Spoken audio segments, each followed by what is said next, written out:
Kumusta? Ang pangalan ko ay Raquel Mendoza. 29 na taong gulang ako noong gabing ipinanganak ang anak kong si Caleb sa loob lamang ng 25 linggo at 2 araw. Mahigit 1 libra lang ang timbang niya, halos kasing bigat lang ng isang malaking pakete ng asukal. Naalala ko pa noong tinititigan ko ang numerong iyon sa chart ng NICU na parang hindi totoo, parang typo lang. Mas mabigat pa ang mga dala kong kagamitan noong nasa serbisyo pa ako sa Mindanao bilang combat medic. Lumabas siyang kulay ube, walang imik, at kasya sa palad ng aking kamay.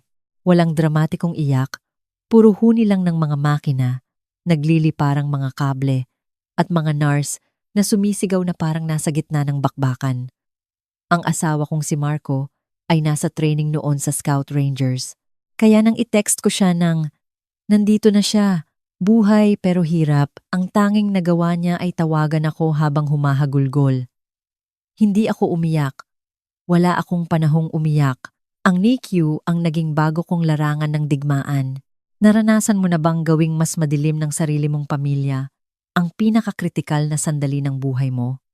Kung oo, maiintindihan mo kung bakit ko ito ikinukuwento. Sa loob ng 2 linggo, tumira ako sa isang recliner sa ospital. Ang hoodie ko amoy ospital at puyat pa.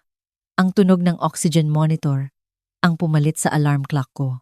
Kabisado ko ang vital signs niya tulad ng pagkabisado ko noon sa mga coordinates sa mapa. Titigil sa paghinga si Caleb ng kalahating segundo. Tapos lalaban ulit siya na parang sinasabing, "Hindi ngayon." Tinawag siyang micropreemie ng mga nurse. Tinawag ko siyang anak ko. At araw-araw, akala ko ang laban na ito, ang maliit na buhay na ito, ang tanging mahalaga. Pero mali ako dahil hindi ko pa pala nakaharap ang tunay na kaaway. At noong dumating sila, hindi pagmamahal ang dala nila. Dala nila ay panganib. Ang NICU ang naging buong mundo ko. Ilang araw akong hindi naliligo. Natuto akong matulog nang nakaupo nang hindi dumudulas sa upuan. Kapag umiiyak ako, ginagawa ko ng tahimik dahil walang pakialam ang mga alarma at ventilator sa emosyon ko. Akala ng iba, tahimik sa NICU mga bulong, malambot na ilaw, apastel na kumot. Hindi totoo yon. Puno ito ng mga alarmang tumitili na parang sirena ng ambulansya, tunog ng suction at mga nurse na nagmumura ng pabulong habang nagtuturok ng IV sa mga ugat na mas manipis pa sa sinulid. Pero mas pakiramdam ko pang ligtas ako sa kaguluhang iyon kaysa sa piling ng sarili kong mga kadugo. Naghintay ako ng 2 linggo bago ko sabihan ang pamilya ko. Hinuhusgahan ako ng iba dahil doon. Pero hindi naman sila ang nakaupo sa ilalim ng fluorescent lights. Binibilang ang bawat hininga ng anak ko. Nang tumawag ako sa wakas, maikli lang. Stable siya, maliit, pero lumalaban. Ang sagot ng nanay ko ay, "Wow, ipinanganak na pala. Parang nakalimutan niya ang due date ko." Ang tatay ko naman, bumulong lang tungkol sa pagiging abala sa trabaho sa munisipyo. Ang kapatid kong si Shayna, na laging perfect ang makeup at busy sa pagiging influencer wannabe, ay nagsabing hindi siya makakalipad pa Maynila, maliban na lang kung true emergency. Gusto kong sumigaw. Ano ba sa tingin mo ang tawag sa sanggol na pinanganak ng 25 weeks? Pero nilunok ko na lang. Hindi ko kayang magsayang ng lakas sa pakikipag-away sa sinumang hindi literal na bumubuhay kay Caleb. Ang unang totoong takot ay dumating isang gabi nang bumagsak ang oxygen levels niya. Ang alarma ay hindi lang tumunog, tumili ito. Napabangon ako na parang nakarinig ng putok ng baril. Dumagsa ang mga nurse sa kwarto. Isang nurse na nagngangalang Ate April ang yumuko sa incubator. Mas mabilis pa ang mga kamay kaysa sa kaya kong sundan ng tingin. "Magiging okay siya," sabi niya. "Pero kailangan niyong tumabi para makatrabaho kami." Nakatayo lang ako doon, naninigas, habang tinatanggal nila ang bara, inaayos ang ventilator, at binubugahan ng hangin ang baga ng anak ko. Sa wakas, tumaas ulit ang dibdib niya. Mababaw, pero tuloy-tuloy. Hindi ako umiyak. Lumabas ako sa hallway at sumuka sa basurahan. kahit walang lumalabas. Doon ko na-realize. Hindi lang ito basta pananatili sa ospital. Giyera ito. Pero hindi tulad ng giyerang sinanay ako. Walang baril, walang armor, walang squad na sasalo sa akin. Ako lang, isang upuan, at isang sanggol na kasinlaki ng palad ko. At kahit akala ko ang mga alarma ang kaaway ko, mali ako. Ang tunay na banta ay hindi pa dumarating. At nang pumasok ito sa pinto ng NICU, dala nito ang apelyido ng pamilya ko. Noong unang beses silang bumisita, alam ko na bago pa man sila pumasok sa unit, nakita ko sa Facebook. Nag-post ang nanay ko ng litrato ng visitor badge niya na may caption na, "Finally meeting our miracle grandson. Number blessed Lola." Walang tawag, walang text, selfie lang. Nakaupo ako sa NICU na parang nasa bunker. Masikip ang tiyan, tuyo ang lalamunan, naghihintay ng pagsabog. Nang bumukas ang pinto, ang unang mukha na nakita ko ay ang nanay ko. Ang takong ng sapatos niya ay tumutunog na parang papunta siya sa mall, hindi sa isang sterile ward. Nasa likod niya ang tatay ko na may tindig na parang laging galit. At si Shaina na may perpektong kilay at hawak na ang cellphone. Siya ba yon? Tanong ni nanay. Sumisilip sa incubator na parang exhibit sa museo si Caleb. Premature siya, sabi ko nang walang emosyon. Buhay siya. Yun ang mahalaga. Hinawakan niya nang mahigpit ang designer bag niya na parang baka mahawaan ng hangin ng NICU ang mamahalin niyang gamit. Si Shaina, hindi man lang tumingin sa bata. Nakatutok ang cellphone niya sa sarili. Bumubulong sa Instagram stories. Papunta na para makita ang pamangkin ko. Keep me in your prayers, guys. But, inangguluhan niya ng maigi ang kamera. Ni minsan hindi tinutok kay Caleb. Dumungaw ang tatay ko sa monitor. "Oh, anong ginagawa niyan? Oxygen saturation niya yan." Paliwanag ko. Pagpula ang ilaw, okay. Tinitigan niya ito na parang manual ng bagong gadget. Tapos dumating ang unang hirit. "Pwede ba kaming magpa-picture kasama siya?" Tanong ni nanay. Bawal ang flash at bawal hawakan. Mahina ang resistensya niya. Bumuntong hininga siya ng malakas. "Ang arte mo naman, Raquel." OA masyado. Kinuyom ko ang mga kamao ko sa loob ng bulsa ng hoodie ko. "Gusto niyo ba siyang makita o gusto niyo lang akong punahin?"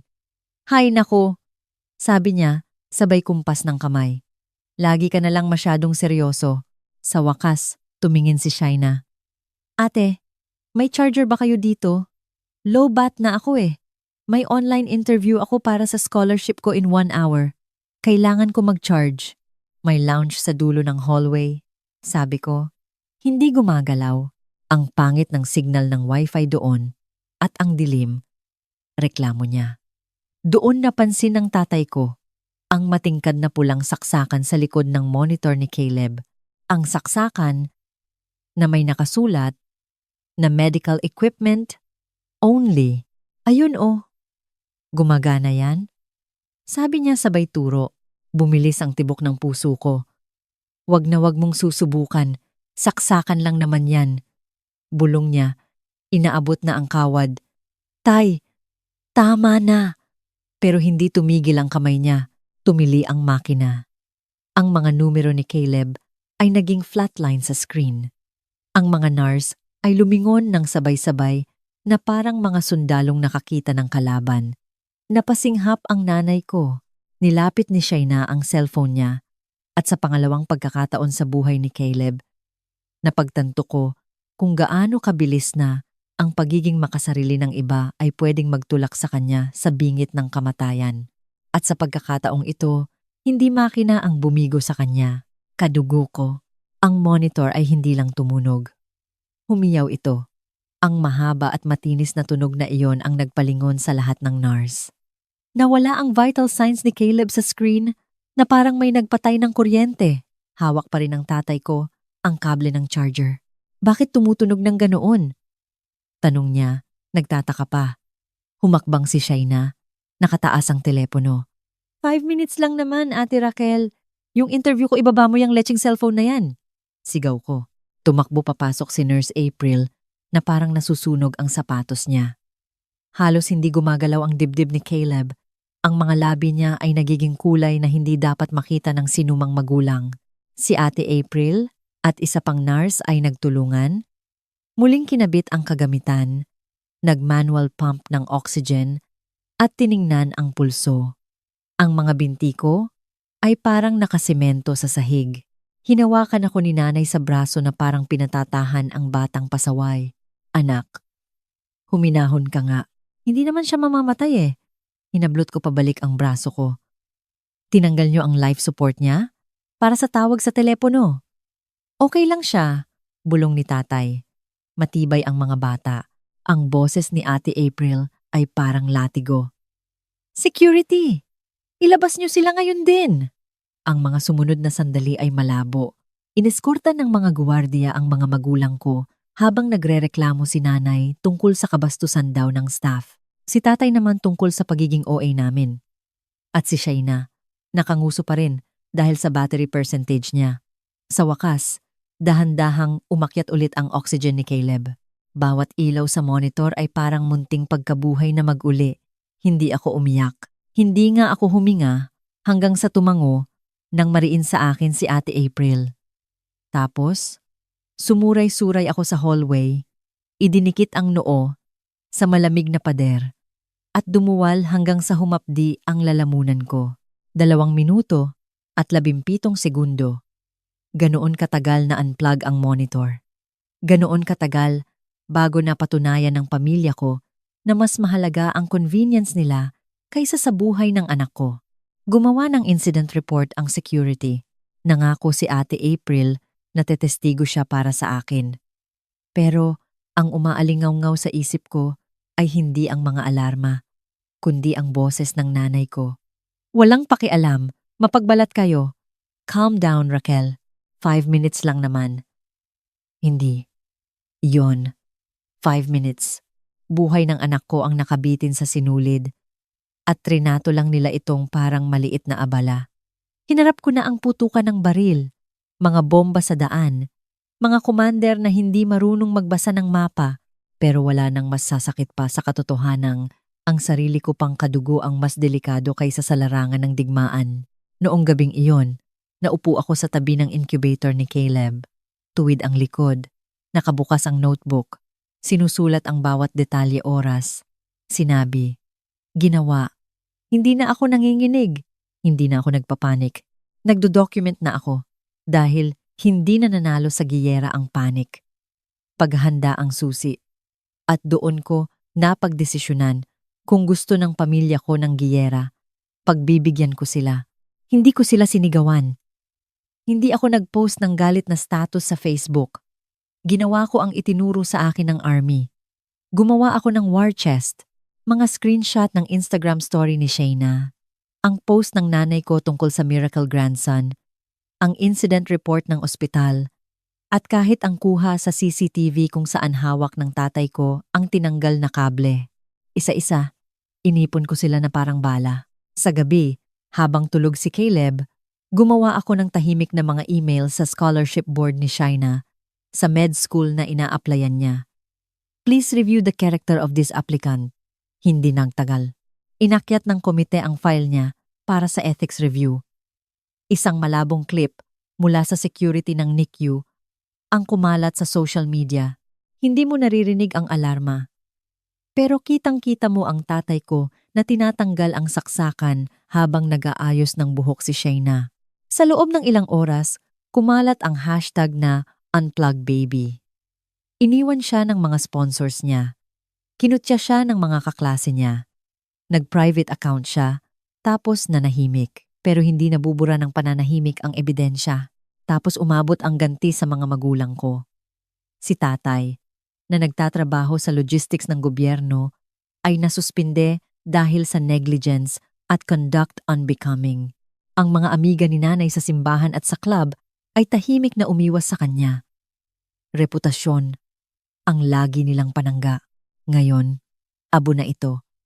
Ang huling dagok ay sa korte.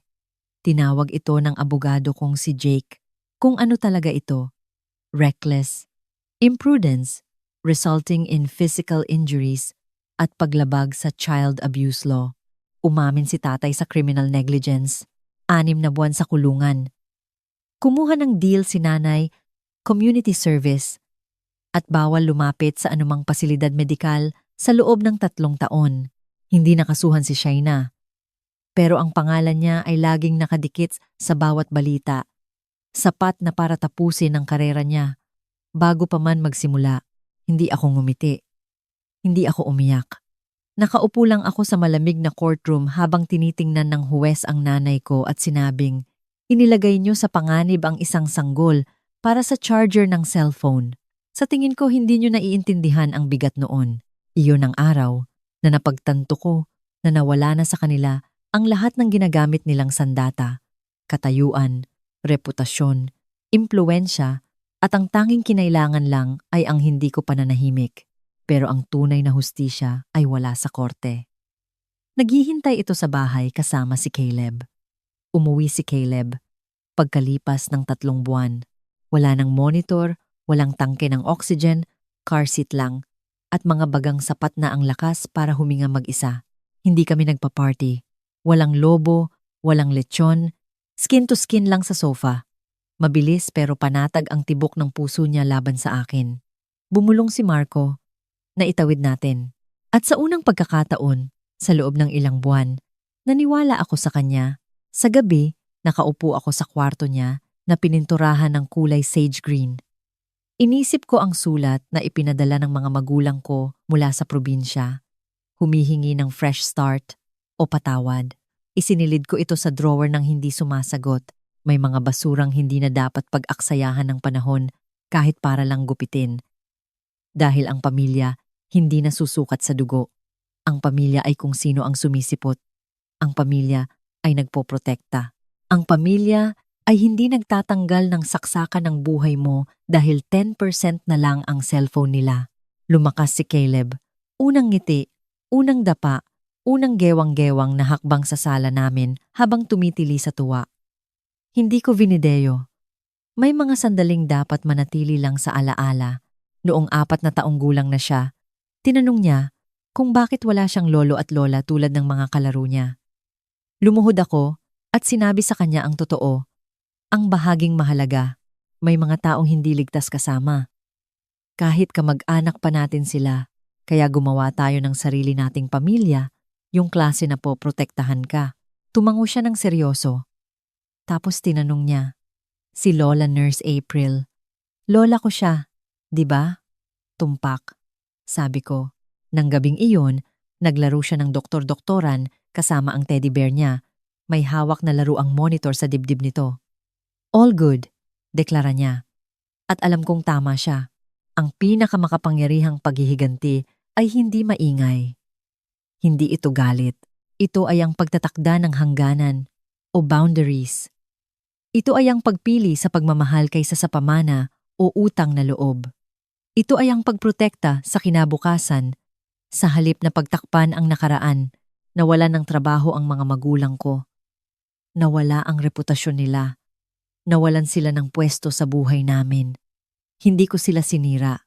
Sinira nila ang sarili nila. Ang ginawa ko lang ay siguraduhin na hindi mananatiling nakalibing ang katotohanan. At simple lang ang katotohanan. Nakaligtas si Caleb. Nakaligtas kami. At hinding-hindi na kami babalik. Kung naranasan mo na ring piliin ang kapayapaan at boundaries kaysa sa kadugo, hindi ka nag-iisa. Ikwento mo ang istorya mo sa ibaba. At kung naniniwala kang ang tunay na pamilya ay yung mga taong nandyan para sa'yo, ihit ang subscribe